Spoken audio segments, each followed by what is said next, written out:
Buenas tardes, bienvenidos a la entrevista. Los saluda Alberto Pinillos en esta edición de hoy, viernes 6 de octubre. Estamos en vivo por la señal digital HD 3.1 y por el fanpage Viviupao TV.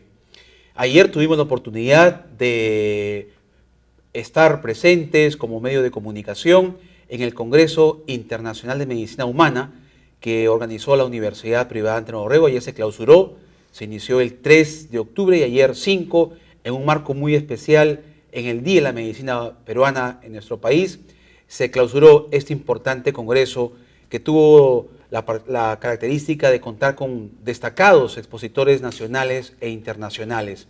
Y entre ellos, vale la oportunidad de destacar la trayectoria profesional del médico pediatra y neurólogo, el doctor David Huanca, quien abordó un tema muy interesante que estamos seguros va a resultar de suma relevancia para muchos padres de familia que tal vez requieren mayor información cuando han identificado en su niño o en la niña, en sus hijos, algunas conductas que no son de los que conocemos como algo normal. Vamos a conversar entonces sobre los niños con trastorno del espectro autista. Doctor David Huanca, bienvenido a la entrevista. Buenas tardes. Buenas tardes, muchas gracias por la invitación. El tema del trastorno del espectro autista es un tema muy de moda, debido a que después de los 2-3 años de pandemia, muchos niños que han estado aislados han demostrado o han empezado a presentar una serie de manifestaciones en la parte social, producto del aislamiento, y que es importante que la comunidad pueda detectar. Bien, ahora, primero para que las personas que nos están viendo, doctor Huanca, tengan una información en base a evidencias científicas, de eso se trata. ¿Podemos decir que el autismo es una enfermedad? ¿Cómo se define esta?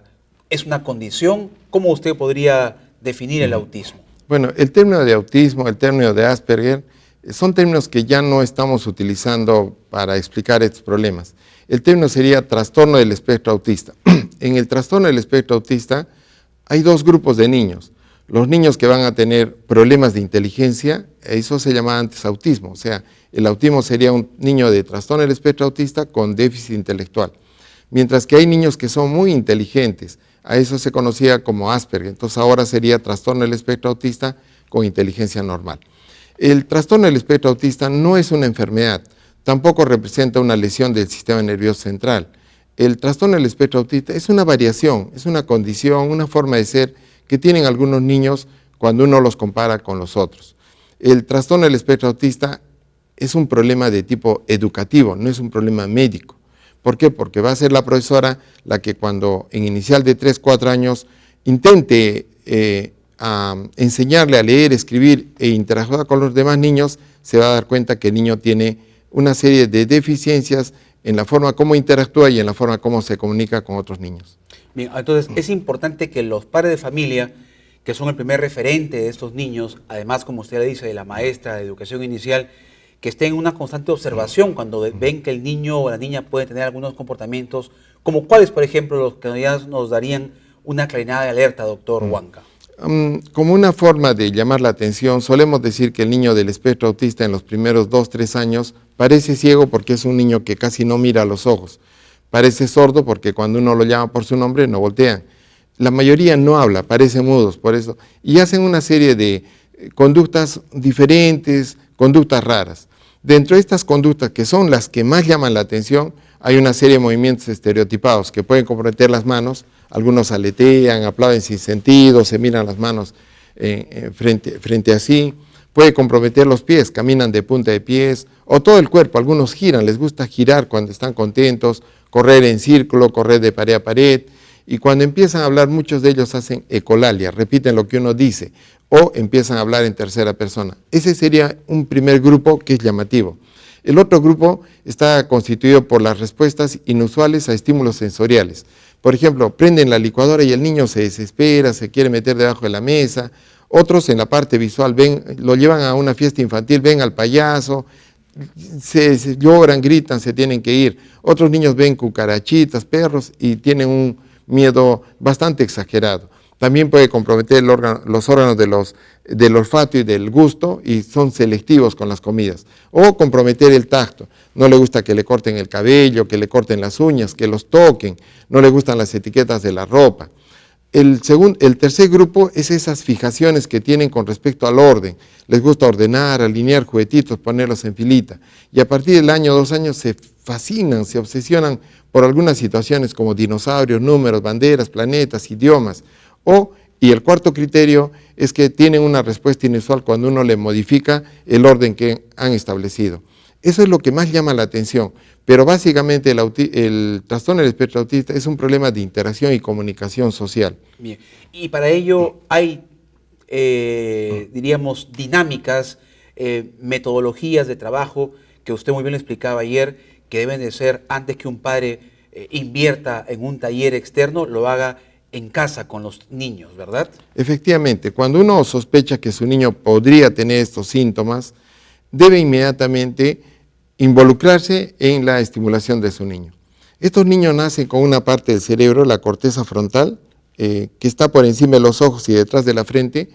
En algunos niños está levemente alterada, en otros niños está moderadamente alterada y hay un pequeño grupo que está muy alterado.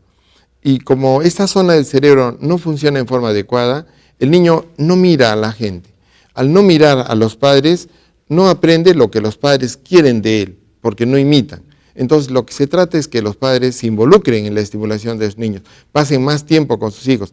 En primer lugar, 0 celular. En menores de 2 años está prohibido el uso de celulares. Y más aún este grupo de niños que se fascinan, se obsesionan del celular. Por lo tanto, el tiempo que estos niños requieren de parte de sus padres para estimular esta zona es más o menos de 1 a 2 horas. Cada padre debería tratar de aprender a jugar con su hijo para estimular esta zona que le ha venido funcionando de una manera inadecuada. Ahora, estos procesos, como usted dice, que son más de carácter educativo, social, de comportamiento, tienen un proceso, doctor. Si a un niño se le identifica estas conductas a partir de los 2, 3 años, en el lapso de cuánto tiempo ya el niño podrá estar mucho más adaptado a estos comportamientos convencionales. Sí.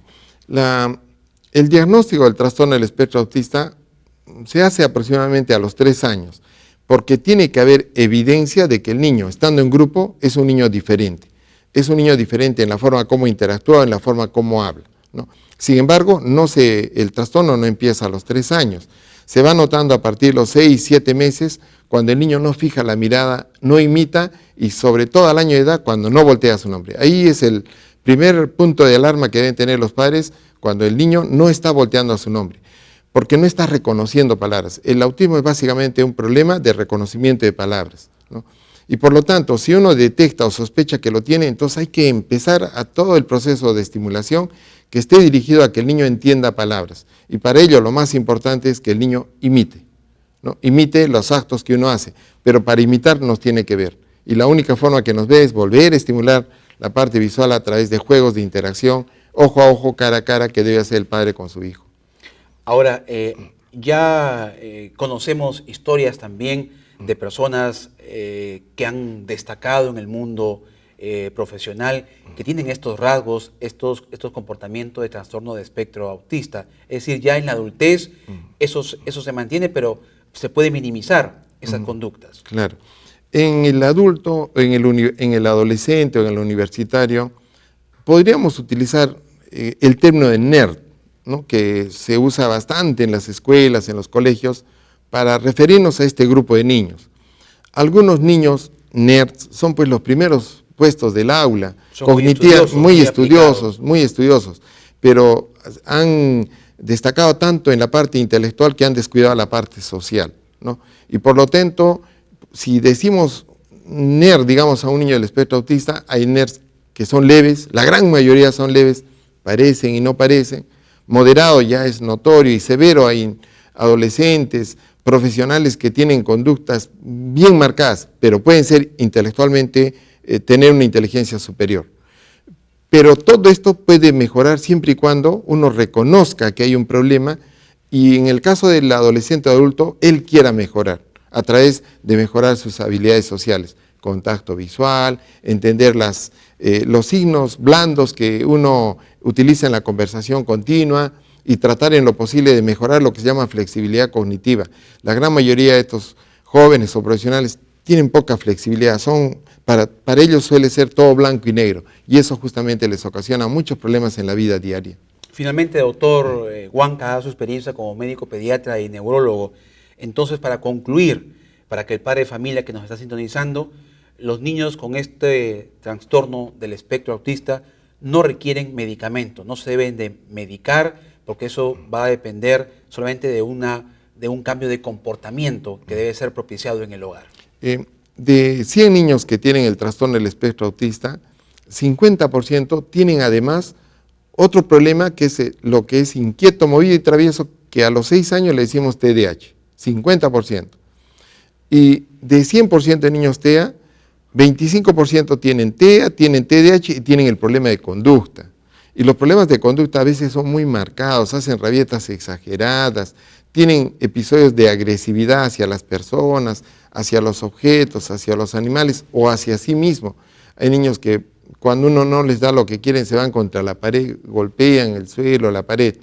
En ese 25% de niños que tienen estas conductas muy llamativas, que no se pueden manejar, se suelen implementar algunas terapias, primero no convencionales, que la familia siempre está buscando algo mágico, ¿no? Las dietas sin gluten, sin caseína, las dietas con DHA, que tienen poca sustento científico. Lo que se hace sobre todo para ellos es manejar la conducta y en algunas oportunidades utilizar medicamentos dirigidos hacia el problema. Si es muy agresivo, algún medicamento que sea para la agresividad. Si es muy inquieto, movido, algún medicamento para que pueda bajar la hiperactividad. Cuando tienen problemas de sueño solemos usar melatonina o algún medicamento que regule el sueño. Entonces sí es cierto que la gran mayoría de niños mejoran con las terapias, pero hay un pequeño grupo de niños en los que al no mejorar con las terapias y los problemas, debería considerarse. Que lo determina un neurólogo. Un médico, sí, un médico. Basado siempre con autorización de los padres. La medicación no debe ser una imposición de los médicos, de los profesionales. Es una conversación en la que los padres han hecho todo lo posible para manejar la conducta y al no obtener resultado, podrían optar por la medicación, con la finalidad de que el niño aprenda, con la finalidad de que el niño estudie, con la finalidad de que el niño pueda lograr los objetivos que como padres queremos en la parte académica. Exactamente. Muy bien, muy amable al doctor David Huanca por esta importante información que ha compartido el día de hoy sobre los niños con trastorno del espectro autista. Gracias, doctor. Vamos ahora a continuar con el programa, iremos a una pausa y regresamos con más en la entrevista.